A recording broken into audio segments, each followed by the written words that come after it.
കാസർഗോഡ് മട്ടലായിലെ ദേശീയപാത നിർമ്മാണത്തിൽ കരാർ കമ്പനിക്ക് ഗുരുതര വീഴ്ച. സുരക്ഷാ ഭിത്തിയിലും വിള്ളലുണ്ടായിരിക്കുന്നു. വിള്ളൽ കാണാതിരിക്കാൻ മേഘ കമ്പനി ഷീറ്റ് കൊണ്ട് മറച്ചുവെച്ചു.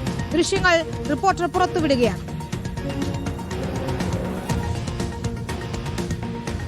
കൃത്യമായി തന്നെ നമുക്ക് കാണാം വിള്ളലുണ്ടായിരിക്കുന്നത്.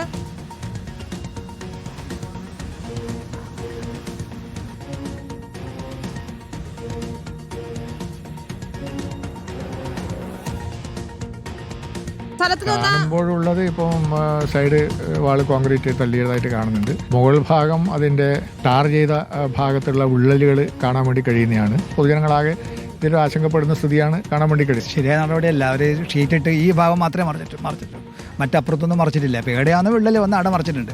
ഇഷ്യൂ പരിഹരിച്ച് മുന്നോട്ട് പോകണം. ഞാൻ ഇതിൻ്റെ ഇടയ്ക്ക് കഴിഞ്ഞ ദിവസം കാലിക്കുള്ള ഒരാളെ ആക്സിഡന്റ് ആയിട്ട് മരിച്ചിരുന്നു, മുൻ പഞ്ചായത്ത് ജീവനക്കാരൻ. അരുൺ പൂപ്പറമ്പ് സ്ഥലത്ത് നിന്ന് തയ്യാറാക്കിയ റിപ്പോർട്ട് കൂടി നമുക്ക് കാണാം. കഴിഞ്ഞ ദിവസം പെയ്ത ശക്തമായ മഴയിലാണ് കാസർഗോഡ് മട്ടലായിൽ ദേശീയപാതയിൽ ആ വിള്ളൽ രൂപപ്പെട്ടത്. 50 മീറ്ററിലധികം നീളത്തിലാണ് ആ വിള്ളൽ ഉണ്ടായത്. അതിന്റെ ദൃശ്യങ്ങൾ ഉൾപ്പെടെ പുറത്തു വരികയും നാട്ടുകാരുടെ വലിയ പ്രതിഷേധം ഉണ്ടാവുകയൊക്കെ ചെയ്തതാണ്. കാരണം ആ നിർമ്മാണത്തിൽ അശാസ്ത്രീയതയാണ്. ഒരു ചെറിയ മഴ പെയ്തപ്പോൾ തന്നെ അത്തരം വിള്ളൽ രൂപപ്പെട്ടത് എന്നതായിരുന്നു നാട്ടുകാരുടെ പരാതിയും ആക്ഷേപവും. എന്നാൽ ഇന്നിപ്പോൾ പുറത്തു വരുന്ന വിവരമനുസരിച്ച് ആ പാതയിൽ മാത്രമല്ല, അതിന്റെ സുരക്ഷാ ഭിത്തിയിലും വലിയ രീതിയിലുള്ള വിള്ളലുണ്ട്. ആ വിള്ളൽ കാണാതിരിക്കുന്നതിന് വേണ്ടി നമ്മൾ ദൃശ്യങ്ങൾ കാണാം. ആ വിള്ളൽ കാണാതിരിക്കുന്നതിന് വേണ്ടി ഈ നിലയിൽ വെള്ള ഷീറ്റ് കൊണ്ട് മറച്ച നിലയിലാണ്. ആ ഷീറ്റ് മാറ്റിയാൽ കൃത്യമായി തന്നെ ആ സുരക്ഷാ ഭിത്തിയിലെ വിള്ളൽ നമുക്ക് കാണാൻ സാധിക്കും. അതായത് മുകൾ മുതൽ താഴെ വരെ വിള്ളൽ രൂപപ്പെട്ടിട്ടുണ്ട്. അതായത് വലിയ അപകടാവസ്ഥയിലാണ് ഉള്ളത്. നിർമ്മാണത്തിലുള്ള വലിയ വീഴ്ചയാണ് ഇതിന് കാരണമെന്നാണ് നാട്ടുകാർ പറയുന്നത്.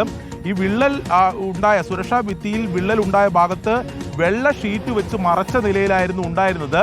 അത് മാറ്റി നാട്ടുകാർ പരിശോധിച്ചപ്പോഴാണ് ഈ നിലയിൽ വിള്ളൽ ഉണ്ടായ സ്ഥലത്ത് ഇത്തരം ചില സാധനങ്ങളൊക്കെ ഈ വിള്ളൽ ഉണ്ടായത് മറച്ചു വെക്കുന്നതിന് വേണ്ടി അവിടെ കുത്തി അല്ലെങ്കിൽ തിരികെ കയറ്റി വെച്ചിട്ടാണ് ഉള്ളത്. എന്തായാലും ഇത് നാട്ടുകാരുടെ ശ്രദ്ധയിൽപ്പെട്ടു. പിന്നീട് റവന്യൂ വിഭാഗത്തിനുൾപ്പെടെ പരാതി നൽകി. ജില്ലാ കളക്ടർ ഇതിൽ ഇടപെട്ടിരുന്നു. നമുക്ക് കാണാം ഇത്ര ദൂരത്തിൽ ഈ വെള്ള ഷീറ്റ് കൊണ്ട് മറച്ച നിലയിലാണ് ഉള്ളത്. അവിടെയൊക്കെ ഇത്തരം പ്രശ്നങ്ങൾ ഉണ്ട്. അത് കാണാതിരിക്കുന്നതിന് വേണ്ടിയിട്ടുള്ള ഇടപെടലാണ് മേഘ കൺസ്ട്രക്ഷൻ കമ്പനി, നിർമ്മാണ കമ്പനിയുടെ ഭാഗത്തുനിന്നുണ്ടായത്. എന്തായാലും ജില്ലാ കളക്ടറുടെ നിർദ്ദേശപ്രകാരം അല്പസമയം പോലീസും റവന്യൂ വിഭാഗമൊക്കെ ഇവിടെ എത്തി. അവരുടെ നിർദ്ദേശപ്രകാരമാണ് ഈ ഷീറ്റ് ഇവിടെ നിന്ന് മാറ്റി ഈ കാര്യങ്ങളൊക്കെ കൃത്യമായി പരിശോധിച്ചത്. അതിൻ്റെ റിപ്പോർട്ട് ജില്ലാ കളക്ടർക്ക് ഉടൻ തന്നെ നൽകുമെന്നാണ് കാഞ്ഞങ്ങാട് RDO ഉൾപ്പെടെ അറിയിക്കുന്നത്. എന്തായാലും ഗുരുതരമായിട്ടുള്ള വീഴ്ചയാണ്. പാതയിൽ വിള്ളലുണ്ടായി. അത് കൃത്യമായ ഒരു കോട്ടിംഗ് ടാറിങ് മാത്രം ചെയ്ത് നിലവിൽ ഇപ്പോൾ ആൾക്കാരുടെ മുന്നിൽ കണ്ണിൽ പൊടി ഇടുകയാണ് ചെയ്തത്. അതിന് സമാന്തരമായുള്ള സുരക്ഷാ ഭിത്തിയിലും കൃത്യമായി വിള്ളൽ രൂപപ്പെട്ടിരിക്കുകയാണ്. അപ്പോൾ ഒരു മഴ പെയ്യുമ്പോൾ തന്നെ ഇത് എങ്ങനെ സംഭവിച്ചു എന്നാണ് നാട്ടുകാർ ചോദിക്കുന്നത്. അത് നിർമ്മാണത്തിൽ അപാകതയാണെന്ന ആരോപണം ഇതിനകം തന്നെ നാട്ടുകാർ ഉന്നയിച്ചിട്ടുണ്ട്. എന്തായാലും ഇത് ഒരു ഗുരുതരമായിട്ടുള്ള പ്രശ്നമാണ്. അത് നാട്ടുകാർ കാണാതിരിക്കാൻ അത് ഷീറ്റ് കൊണ്ട് മറച്ചു എന്നുള്ളതും അത് ഗുരുതരമായി തന്നെ കാണണം. എന്തായാലും ജില്ലാ കളക്ടർ ഉൾപ്പെടെ നടപടി ഇതിനകത്ത് ഉണ്ടാകും എന്നതാണ് നാട്ടുകാർ ഉൾപ്പെടെ പ്രതീക്ഷിക്കുന്നത്.